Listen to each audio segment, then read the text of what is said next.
Hello बच्चों, कैसे हैं आप सब। आई होप आप सब अच्छे होंगे और एग्ज़ाम प्रिपरेशन बेहतरीन तरीके से चल रही होगी। इस वीडियो में हम आपके साथ डिस्कस करने वाले हैं आप केमिस्ट्री में कैसे अपना बेस्ट परफॉर्मेंस दे सकते हैं। नीट का एग्ज़ाम कुछ ही दिन रह गया है, तो अब टाइम है आप रिवीजन मोड पे आ जाइए। तो ये स्ट्रेटजी वीडियो है, आपको किन टॉपिक पे आपको सबसे ज़्यादा ध्यान देने की आवश्यकता है, इस वीडियो में हम वही बात करने वाले हैं। तो चैनल को जल्दी से सब्सक्राइब कर लीजिए, जिससे आने वाले सभी प्रीवियस ईयर क्वेश्चंस के सॉल्यूशन की वीडियो सबसे पहले आपको मिले। और वीडियो को सब्सक्राइब करने के साथ साथ शेयर भी करिएगा। आइए सीक्रेट्स ऑफ केमिस्ट्री स्कोरिंग की बात कर लेते हैं। ठीक है, नीट एग्ज़ाम में क्या ऐसा सीक्रेट है आप मैक्सिमम क्वेश्चन जो है सही कर सकते हैं। तो देखिए, जो पहला टॉपिक है, एनसीईआरटी को लाइन बाय लाइन अगर आप कवर किए हैं तो लगभग आपके 30 क्वेश्चंस ऐसे हैं जो डायरेक्ट एनसीईआरटी के लाइन बाय लाइन से आ रहे हैं। ठीक है, सेकंड नंबर का जो सीक्रेट है आपका वो ये है कि जो आपके प्रीवियस ईयर क्वेश्चंस हैं वो लगभग 8 से 9 क्वेश्चन ऐसे हैं जो रिपीट हो जाते हैं। ठीक है, यहाँ पे मैं आपको एक चीज़ बताना चाहूँगा कि जो रिपीट होने की बात मैं कर रहा हूँ वो इनऑर्गेनिक केमिस्ट्री के स्टैटिक क्वेश्चन की बात कर रहा हूँ। ठीक है, इनऑर्गेनिक केमिस्ट्री के स्टैटिक क्वेश्चन जो है वो सीधे सीधे रिपीट हो रहे हैं प्रीवियस ईयर क्वेश्चन को। तो बिल्कुल ये गलती मत करिएगा कि आप क्वेश्चन देखकर ना जाएं। तो प्रीवियस ईयर क्वेश्चन के सॉल्यूशंस के जितने भी वीडियोस अगर आपको देखने हो तो मेरे चैनल पे भी कुछ वीडियोस पड़ी है, आप चाहे तो उन्हें देख लें। अगर कोई और चैनल आपको पसंद है तो आप वहाँ से देख सकते हैं, बट ज़रूर देख के जाइए। ठीक है, और तीसरा सबसे इम्पॉर्टेंट बात, ठीक है, इसके बाद हम देखेंगे कि किस टॉपिक से कितने क्वेश्चन आते हैं। तो वीडियो में लास्ट तक जरूर बने रहिएगा, वरना आप टॉपिक को छोड़ देंगे। तो तीसरा टॉपिक क्या है, एनसीईआरटी के एक्सरसाइज के क्वेश्चंस को जरूर देख के जाइए। ठीक है, देखिए आप सभी को ये तो पता ही होगा कि जो एनसीईआरटी के एक्सरसाइज के सॉल्यूशंस हैं वो तो एनसीईआरटी में नहीं दिए हुए हैं, बट एनसीईआरटी एग्जाम्पलर के सॉल्यूशन से आप कर सकते हैं, बट उसके आंसर्स एनसीईआरटी के पीछे जरूर दिए हुए हैं। ठीक है, तो बुक के सबसे लास्ट पार्ट में आप जाइएगा, सबसे पीछे से, वहाँ पे उसके आंसर दिए हुए हैं। तो एक्सरसाइज के क्वेश्चंस को आप सॉल्व करने की कोशिश कीजिए और आंसर वहाँ से मैच कीजिए।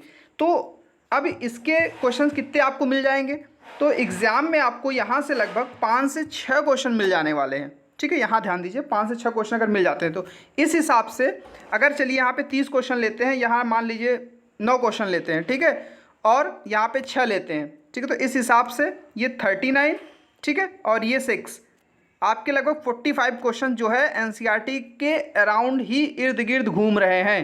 ठीक है, तो आपको एनसीईआरटी के बाहर पढ़ने की कुछ भी ज़रूरत नहीं है। अब चलिए देखते हैं कि कौन से टॉपिक को आपको प्रायोरिटी देनी है, क्योंकि इस समय तो बिल्कुल नहीं है आपके पास। तो देखिए, टॉपिक्स में सबसे ज़्यादा प्रायोरिटी हम देने वाले हैं ब्लॉक केमिस्ट्री को। ब्लॉक केमिस्ट्री से मेरा मतलब क्या है, देखिए S block, P block, S, P, D और एफ।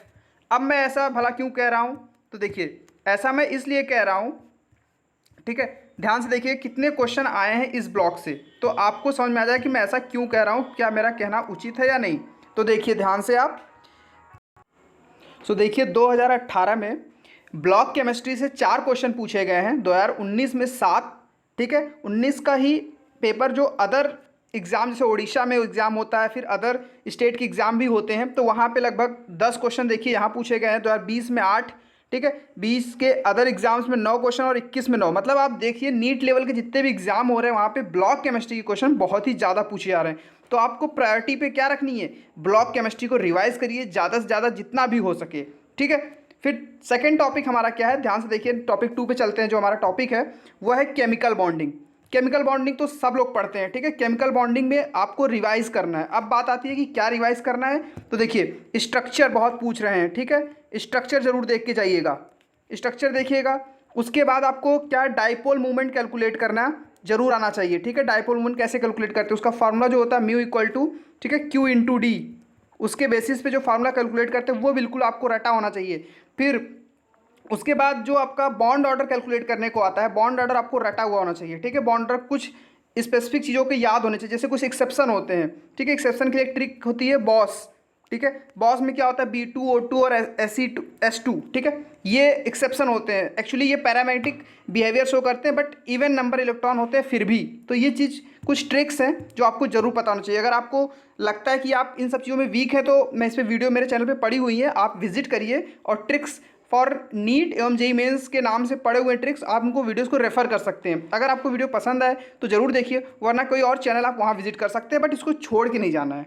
ठीक है। नेक्स्ट टॉपिक जो हाइड्रोकार्बन और जीओसी, तो देखिए जीओसी तो बहुत बड़ा टॉपिक हो जाएगा, बट हाइड्रोकार्बन्स में एल्केन वाले रिएक्शंस को, जो जनरल रिएक्शंस है उनको आप जरूर करके जाइए, ठीक है। जैसे 7, 4 क्रमशः देख रहे हैं आप, लगभग 5 से ऊपर ही क्वेश्चन पूछे गए हैं। उसके बाद आती है इलेक्ट्रोकेमिस्ट्री, जो सीधे फार्मूला बेस्ड क्वेश्चन पूछे जा रहे हैं नीट में, ठीक है। तो फार्मूला वाले क्वेश्चन आपको छोड़ के नहीं आना है, ठीक है। जैसे क्वेश्चन क्या है, फैराडे लॉ पे क्वेश्चन है, ठीक है। फैराडे लॉस पे क्वेश्चन बिल्कुल एकदम सिंपल आते हैं, इन क्वेश्चन को आप करके आइए। उसके बाद जिसमें डिसोसिएशन होता है, ठीक है।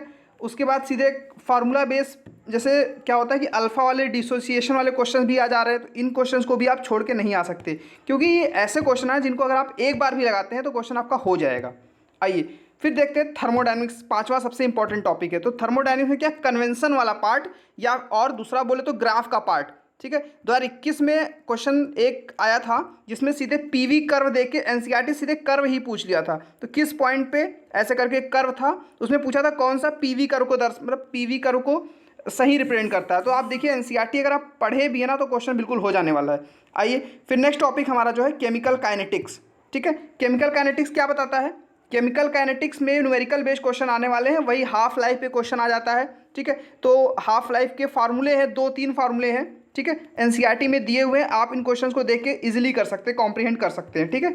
नेक्स्ट टॉपिक जो हमारा आपको ध्यान रखना है, 7वें नंबर पे प्रायोरिटी पे मैंने रखा है। ऐसा क्यों, क्योंकि इसे क्वेश्चन थोड़े कम आते हैं, बट क्वेश्चन स्ट्रेट फॉरवर्ड इसके भी होते हैं। बट अगर आने की क्वेश्चन आपको टफ लगते हैं तो इन क्वेश्चन को छोड़ सकते हैं इजीली, ठीक है। बट मैंने रखा है क्योंकि बहुत सारे स्टूडेंट्स ऐसे होते हैं जिनको इनका ये टॉपिक अच्छा तैयार होता है, तो उस क्वेश्चन को जरूर सही करते हैं। फिर लास्ट टॉपिक आता है सॉल्यूशन, इसमें काफ़ी फार्मूले हैं, ठीक है। तो क्वेश्चन तो स्ट्रेट फॉरवर्ड नहीं आते, इसमें आपको थोड़ी मशक्कत करनी पड़ सकती है, बट अगर क्वेश्चन आप लगाए हैं एक बार तो बिल्कुल हो जाएगा। तो इस हिसाब से आप देखिए, अगर इस सीक्रेट्स में मैंने जितने बताए थे टॉपिक्स होते हैं, 45 क्वेश्चन मैंने पूरे कवर किए। एनसीईआरटी लाइन बाय लाइन आपने पढ़ी है, बस आपको क्या करना है, सरासर नज़र से इसको देखते हुए आगे बढ़ते जाना है, ठीक है दोस्तों। उसके बाद हम क्या बात करते हैं, प्रीवियस ईयर क्वेश्चन में 8 से 9 क्वेश्चन रिपीट हो रहे हैं, तो आप क्या करिए, इनऑर्गेनिक के टॉपिक्स को विजिट कर जाइए एक बार, सारे जैसे 4 ऑप्शन दिए होंगे तो उसके करेक्ट आंसर को टिक मार लीजिए, ठीक है। उसके बाद फिर क्या करिए, उसको रट जाइए, रिवाइज कर जाइए, और जो कॉन्सेप्ट वाले हैं उसको समझते जाइए। फिर बात करते हैं एनसीईआरटी एक्सरसाइज क्वेश्चंस को, उसके सॉल्यूशंस को वहीं पे उसके बगल क्वेश्चन, जैसे आपका ये क्वेश्चन दिया हुआ है, इसके बगल नीचे उसका आंसर लिख लीजिए। अगर सीधा क्वेश्चन आपको मिलता है तो आपका आंसर सीधे 4 ऑप्शन में रहेगा, आप टिक मार लेंगे। तो देखिए ये हमने डिस्कस कर लिया।